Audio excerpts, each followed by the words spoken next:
¿Qué harías si tu propio hermano menor te llamara puta cada semana durante semanas seguidas, justo frente a tus padres, y nadie lo castigara nunca?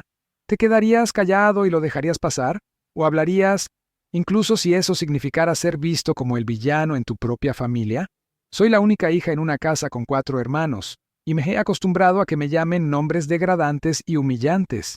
Pero un día, cuando finalmente se cruzó la línea, respondí con solo una frase. Y sin embargo, quien estalló en lágrimas no fui yo, fue mi hermano pequeño. Mi mamá, que había presenciado todo, me miró y me dijo que me disculpara. ¿Estaba yo equivocado? ¿O son ellos los que me dejan herir una y otra vez todos los días? Soy la única hija, creciendo entre 4 hermanos, y eso por sí solo me diferenciaba desde el primer aliento de mi infancia. Siempre he sido una persona introspectiva, de las que se echan atrás en las conversaciones, tratando de mantener la paz cediendo y complaciendo a los demás. No me gusta el conflicto. Evito las discusiones. Solía creer que mientras fuera lo suficientemente amable, la gente me trataría con respeto a cambio. Pero estaba equivocado. Hay 2 generaciones distintas entre mis hermanos. Los 2 hermanos mayores, uno de los cuales se ha mudado para vivir con su novia, y los 2 menores, ambos unos años menores que yo. Los más jóvenes, especialmente el que está justo después de mí, parecen haber nacido de la forma más pura de la generación Z. Obstinados, provocadores, siempre buscando el punto débil de alguien para presionar. Para ellos no solo era una buena hermana, era un blanco emocional vivo que usaban para probar la línea invisible entre bromear y abuso verbal. Todavía recuerdo con tanta claridad la primera vez que me llamó puta, justo allí en la mesa de la cena, sin provocación, sin preparación. Soltó la palabra como si fuera un apodo. Mi papá frunció ligeramente el ceño. Mi mamá suspiró y dijo, «No digas eso». Eso fue todo. Sin castigo, no hablar después, sin disculpa. Esperé.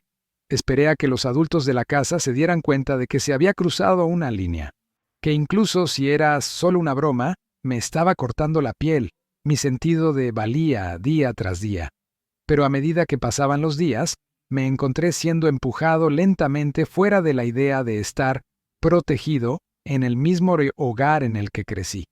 Hubo noches en las que me sentaba en mi habitación escuchando las risas desde la sala, risas que a menudo eran a mi costa, y sentía que era un objeto sobrante. Etiquetada como demasiado sensible, no sabe tomar una broma, siempre exagerando. Pero si fueras tú, si tu propio hermano te mirara con desdén y te llamara algo que nadie merece ser llamado, ¿seguirías pensando que eres demasiado sensible? Empecé a evitarlos. Me quedaba más en mi habitación, me sumergía en el estudio, la lectura, el trabajo, cualquier cosa que significara que no tenía que sentarme a la misma mesa que las personas que encontraban diversión en derribarme. Pero la cruel ironía era, cuanto más me alejaba, más intentaban arrastrarme a su campo de batalla emocional. Los insultos no se detuvieron en puta. Había otras palabras, más severas, más astuto, a veces envuelto en el disfraz de solo bromeando. Empecé a hablar con mi mamá. No solo una vez, muchas veces. Elegía mis momentos con cuidado, cuando estaba lavando los platos, viendo la televisión, recién llegada del trabajo, cualquier momento en que pensara que podría escuchar. Pero mis palabras parecían pasar a través de ella, como el viento. Su respuesta habitual era, ¿está pasando por una fase? Solo ignóralo, cariño. Estoy demasiado cansada, no la culpo del todo. Sé que realmente está cansada. Sé que mi papá tampoco es el padre estricto que solía ser. Pero, ¿es justo que el agotamiento de los adultos sea la excusa para que me falten al respeto sin que nadie intervenga para defenderme? La sensación de ser el único en tu familia al que tratan como si no importara es algo difícil de nombrar. No es exactamente soledad. Siempre hay gente alrededor. No es exactamente acoso escolar. El acosador es tu propio hermano. Se siente más como una lenta erosión de tu autoestima, hasta que un día ya no tienes ganas de hablar porque ya sabes. Nadie realmente escucha. No pensé que alguna vez me defendería. Seguía diciéndome a mí misma, él crecerá. Él entenderá algún día. Como siempre dicen los adultos. Pero el dolor no espera a que las personas maduren. Aparece cada vez que me miro en el espejo y me pregunto, ¿qué hice mal para merecer esto? Esa noche comenzó con algo raro en mi casa, una sensación que era casi cálida. Toda la familia se reunió para jugar a las cartas. Había risas, bromas amistosas y estaba yo. Por primera vez en semanas, no estaba solo en mi habitación. Por primera vez sentí que pertenecía, en esa habitación, en esa mesa, con mis padres y mis hermanos. Gané algunas rondas, todos parecían sorprendidos. Yo también estaba sorprendido. Sonreí no porque ganara, sino porque me sentí presente, una parte real de ese momento familiar. Pensé para mí mismo, tal vez hoy será un día tranquilo, pero, como la mayoría de las alegrías frágiles, no duró mucho. Solo unas pocas partidas después, todo comenzó a desmoronarse. Mi hermano menor, al que solía llamar el segundo más joven, volvió a caer en su papel habitual, solo que esta vez lo vi más claramente. Esperaba hasta que yo estuviera más feliz para arruinarlo. Quizás para él, mi alegría era sospechosa. Alguien como yo, alguien a quien él está acostumbrado a burlarse, a herir, no debería estar sonriendo por mucho tiempo. Todo empezó con una frase: «Pareces una puta que acaba de ganar en las cartas». Me quedé paralizado. Mis padres estaban sentados justo allí, mis hermanos también. Miré a mi alrededor, nadie reaccionó. Mi madre frunció el ceño y dijo: «No digas eso». Y luego, silencio. Nadie se levantó, nadie lo apartó, no se le dio ningún castigo. Me mordí el labio, tratando de tragar la ira, pero luego continuó. Dijo que debería volver a mi habitación porque nadie te quiere aquí. Dijo que yo era una molestia que apareció en el momento equivocado. Cada palabra que decía era como unas tijeras, cortándome de esa breve sensación de pertenencia que había tocado solo momentos antes. Y esta vez, no tenía la fuerza para quedarme en silencio. Me volví a mirarlo. Ya no temblando como antes, dije: «Solo porque el caballo de tu amigo se murió, no significa que puedas hablarme así». Esa frase atravesó la habitación como un cuchillo. La mesa de cartas se quedó completamente en silencio. Se echó a llorar. Sollozos fuertes, como si le hubiera abofeteado en la cara. Mi madre se volvió hacia mí, sorprendida. «¿Qué dijiste?» «Tienes que disculparte con tu hermano». Me levanté. No respondí. Fui directo a mi habitación, con el corazón latiendo con fuerza, la cabeza dando vueltas, no por arrepentimiento, sino por shock. Impacto ante esa extraña escena. El que me insultó era el que estaba siendo consolado.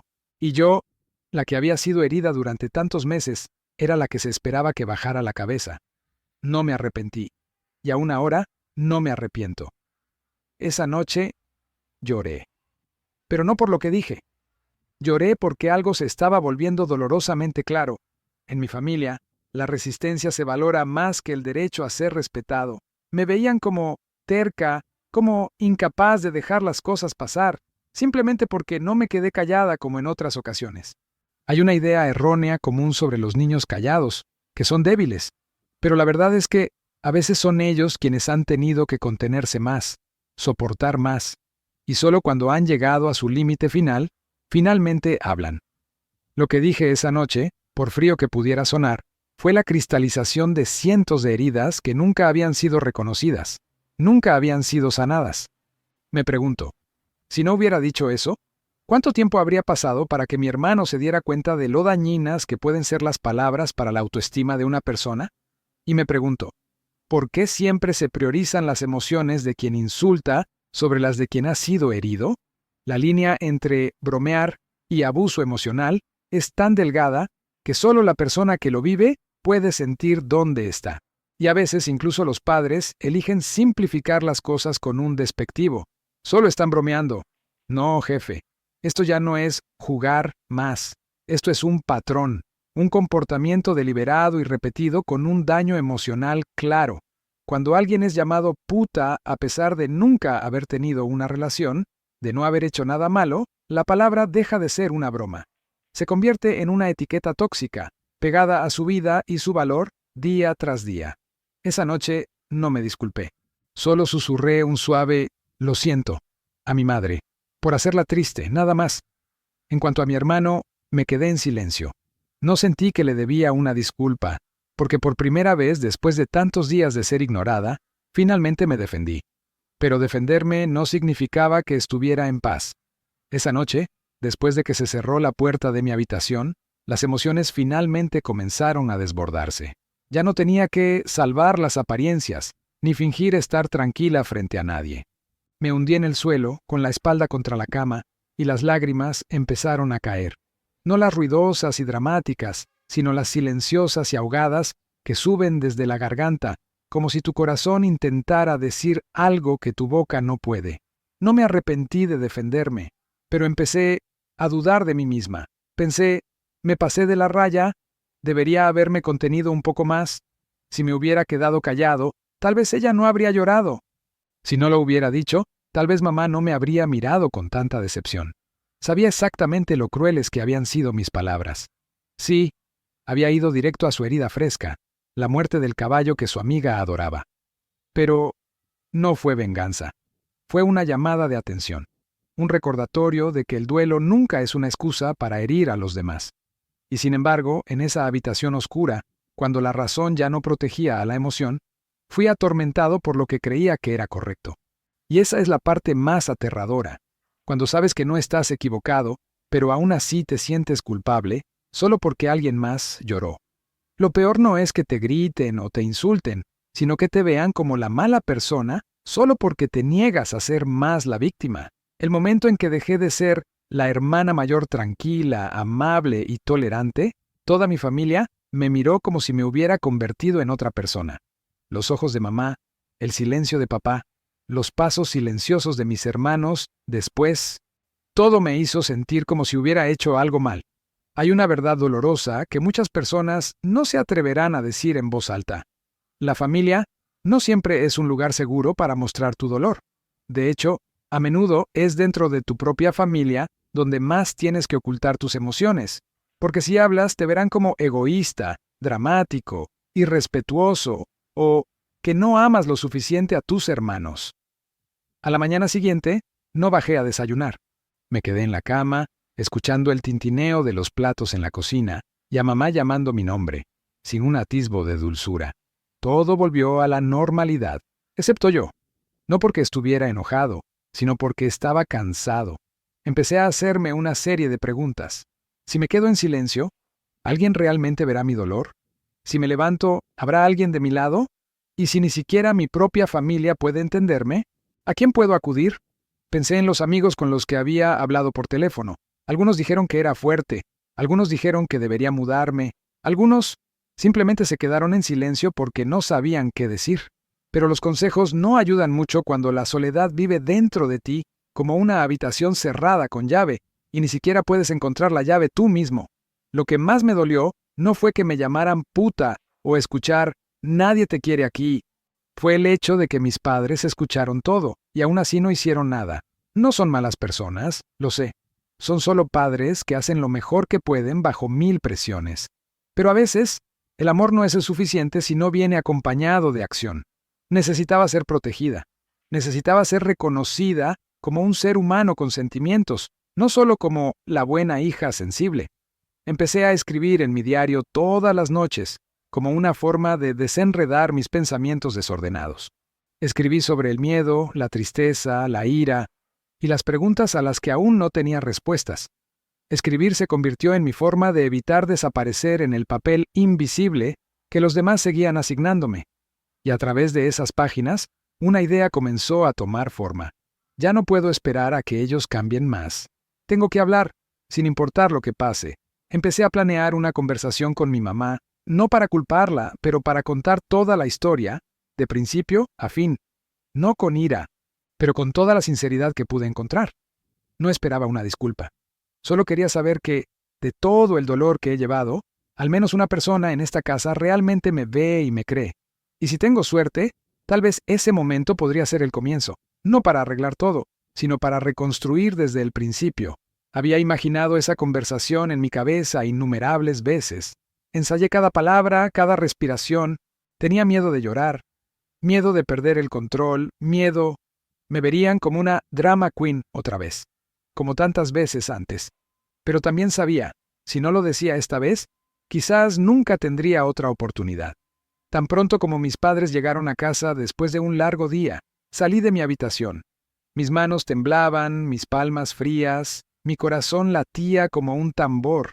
No le dije nada a mi hermano pequeño. Entré directamente a la cocina, donde mamá estaba quitándose la mascarilla y dejando su bolso en la silla. Me miró sorprendida. Tal vez porque normalmente la evitaría, pero esta vez salí por mi cuenta. Mamá, ¿puedo hablar contigo a solas un momento? Me miró por un segundo, luego asintió. Entramos en su dormitorio. La puerta se cerró detrás de nosotros. Me quedé allí unos momentos tratando de mantener la calma. Entonces empecé a hablar, no con ira, pero con dolor, simple, honesto, sin filtros. Le conté sobre todas las veces que mi hermano me había llamado nombres, sobre cómo se convirtió en un patrón, como un mal hábito, sobre el dolor que sentía cada vez que ella simplemente decía, «No hables así», y seguía adelante como si nada hubiera pasado. Le conté cuántas veces tuve que encogerme, cuántas noches lloré en silencio y cuán invisible había empezado a sentirme en mi propia casa. No sé cuánto tiempo hablé, pero cuando finalmente levanté la vista, vi que mi mamá estaba llorando. Ella lloró, en silencio, lleno de remordimiento. «Lo siento mucho», dijo con la voz temblorosa. «No sabía que te sentías así. No me di cuenta de que estabas sufriendo tanto. Yo pensé que eras más fuerte. Eso me afectó mucho. Sí, siempre piensan que soy fuerte, pero nadie sabe cuánto he tenido que enterrar, cuánto he tenido que soportar, solo para mantener esa imagen». «No te estoy pidiendo que hagas nada grande», dije. «Solo necesito que reconozcas que no estoy equivocado, que también merezco respeto». Ella tomó mi mano. Su mano estaba caliente, tan caliente, y por primera vez en meses, ya no me sentía solo. «Vamos a hablar con tu hermano. Ahora mismo», dijo con la voz más firme. «Pero tienes que prometerme una cosa, no más guardártelo todo. Si algo pasa, tienes que hablar. Esta vez realmente estoy escuchando».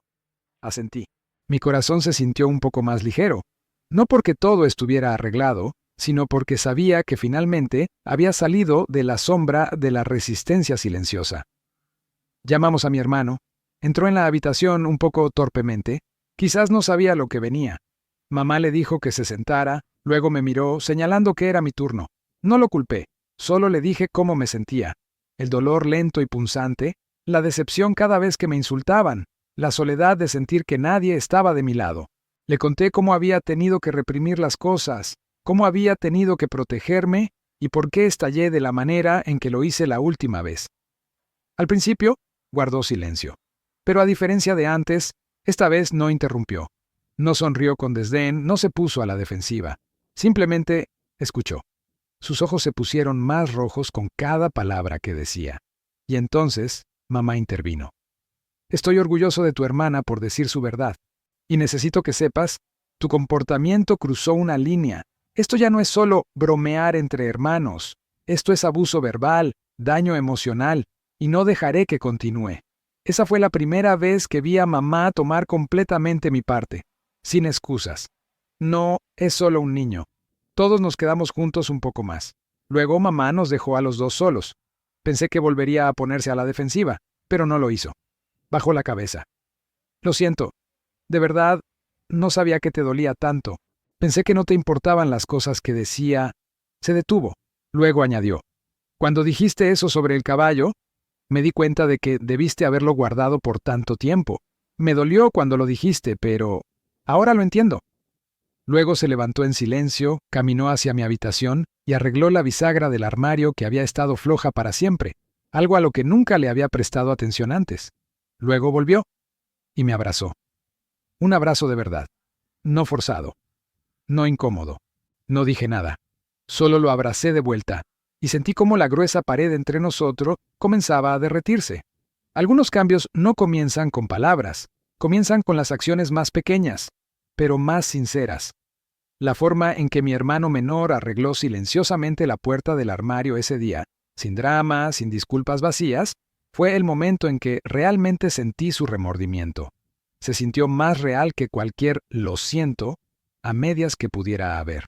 Después de esa conversación, no ocurrió nada mágico de la noche a la mañana. El aire en la casa no se sintió instantáneamente más cálido. No nos convertimos de repente en la familia perfecta, abrazándonos todos los días e intercambiando palabras dulces como en una película. Pero algo cambió. Silenciosamente, sutilmente, y lo sentí. Se volvió más silencioso. Ya no más comentarios mordaces lanzados hacia mí cada vez que entraba en la sala. No más sarcasmo en la mesa. Para un extraño, podría parecer un cambio pequeño, pero para mí Fue un trozo de paz, algo que no había sentido en esta casa durante meses. Mi mamá también cambió. No solo reaccionaba cuando algo sucedía, empezó a observar, a escuchar. Una vez, mientras estaba cocinando, se acercó por detrás, no dijo nada y simplemente puso su mano en mi hombro. Suavemente. Pero lo sabía. Era otra disculpa. Silenciosa, pero genuina. Empecé a sentirme visto. No porque hiciera algo especial, sino simplemente porque tuve el valor de decir, yo también soy parte de esta familia, y merezco ser respetado. Pero como dije desde el principio, no creo en los cambios repentinos.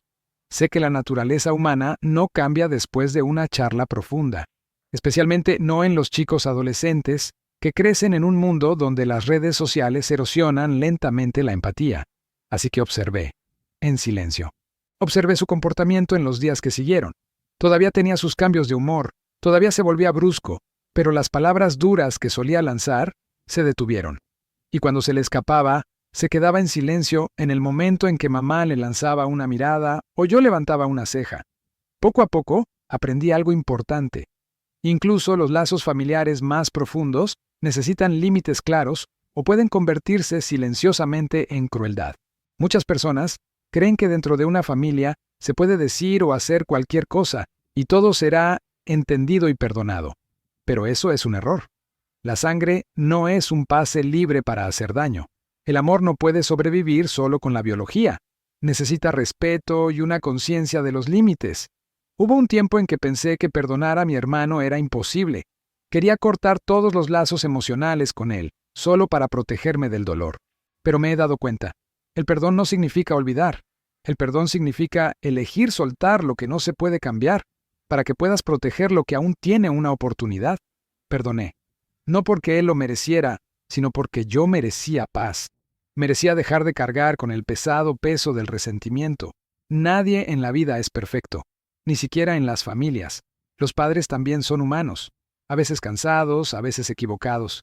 También lo son los hermanos. Pero creo, si tenemos el valor de hablar nuestro dolor y la otra persona está dispuesta a escuchar, la sanación siempre es posible.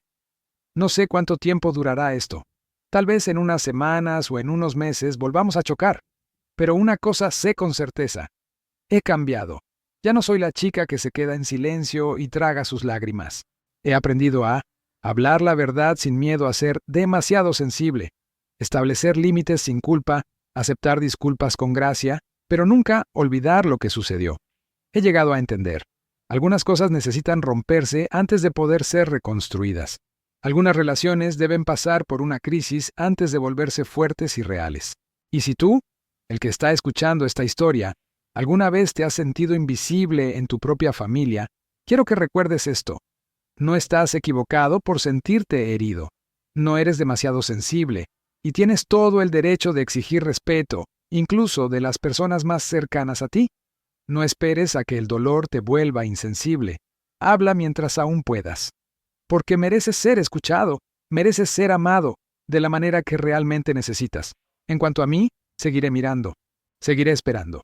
Y si algún día mi hermano realmente madura, entiende el peso de las palabras y el poder de la empatía, entonces creo que este vínculo fraternal, aunque alguna vez agrietado, puede convertirse en algo más fuerte, más hermoso y más real de lo que cualquiera haya imaginado.